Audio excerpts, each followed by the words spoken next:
वर्षा जल संचयन। विश्व के सामने जल संकट एक विकट समस्या बनता जा रहा है। पानी की यह समस्या दिनों दिन बढ़ती ही जा रही है।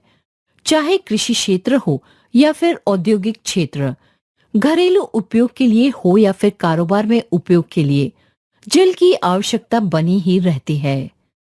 जल का एक चक्र है। वर्षा के रूप में बरसना, भाप बनकर उड़ना, बादल बनना और फिर बरसना। यही जल चक्र जीवन की सभी क्रियाओं का आधार है। जल के बिना जीवन संभव ही नहीं है। सभी प्राणियों और सारे वनस्पति जगत के लिए जल आवश्यक है। इसलिए कहा गया है कि जल ही जीवन है।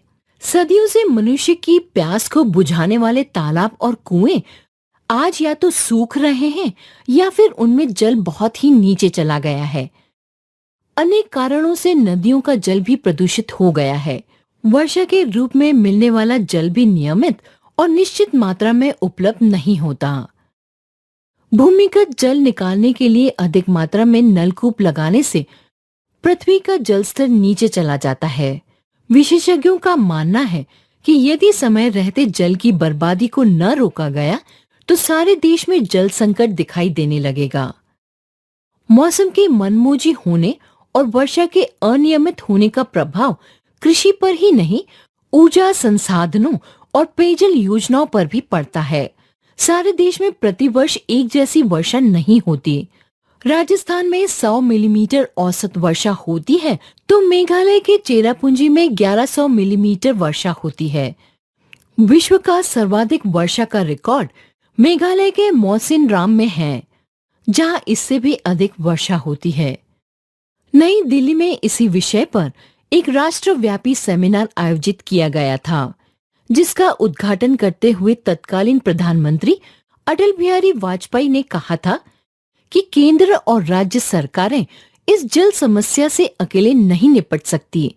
संपूर्ण देश में सरकारी, गैर सरकारी, सभी संस्थाएं तथा पंचायती राज के सभी लोग, यहाँ तक कि देश का हर नागरिक, जब तक इस प्राकृतिक जल संपदा के संचयन का बीड़ा उठा नहीं लेता, तब तक वर्तमान और आने वाले भीषण जल संकट का कोई समाधान नहीं निकल सकता।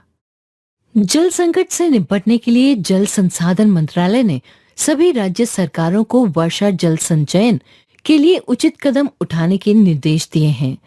इसके द्वारा सभी बड़े भवनों एवं विद्यालयों में वर्षा के जल को उपयुक्त तरीके से एकत्र किए जाने के लिए आग्रह किया गया है। वर्षा जल संचयन के लिए छत और आंगन में गिरने वाली बरसाती जल को पाइपों के माध्यम से जमा किया गया है।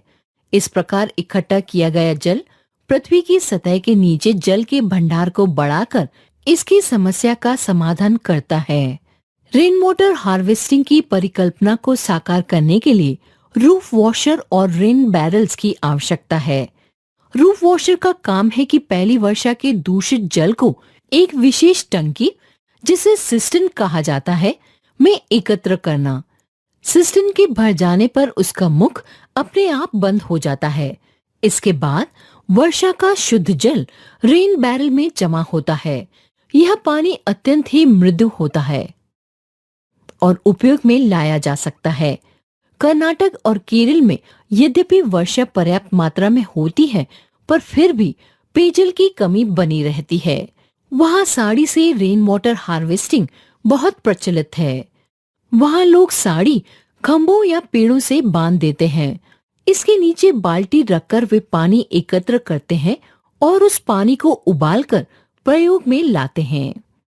कर्नाटक के कमनहैली के सेना विहार में सभी फ्लैटों और 71 घरों को अपनी परियोजना में शामिल किया। ये लोग पूरी तरह से बेंगलुरु जल बोर्ड की आपूर्ति पर निर्भर रहते थे और उन्हें प्रतिदिन 3.5 लाख लीटर जल की आवश्यकता थी।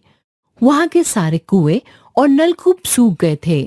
वर्षा जल का संचयन करके काम चलाने का उनका प्रयास सफल रहा। रेन वाटर हार्वेस्टिंग के द्वारा सूखे हुए कुओं और नलकूपों में पर्याप्त जल आ गया। वर्षा के जल का संग्रह करने में भूमिगत जल का स्तर भी ऊपर उठने लगा। पूर्व प्रधानमंत्री अटल बिहारी वाजपेयी की प्रेरणा और कर्नाटक में हुए इस प्रयोग के बाद दिल्ली, चंडीगढ़, राजस्थान, गुजरात, महाराष्ट्र और तमिलनाडु में भी जल संचयन का कार्य आरंभ हो गया है।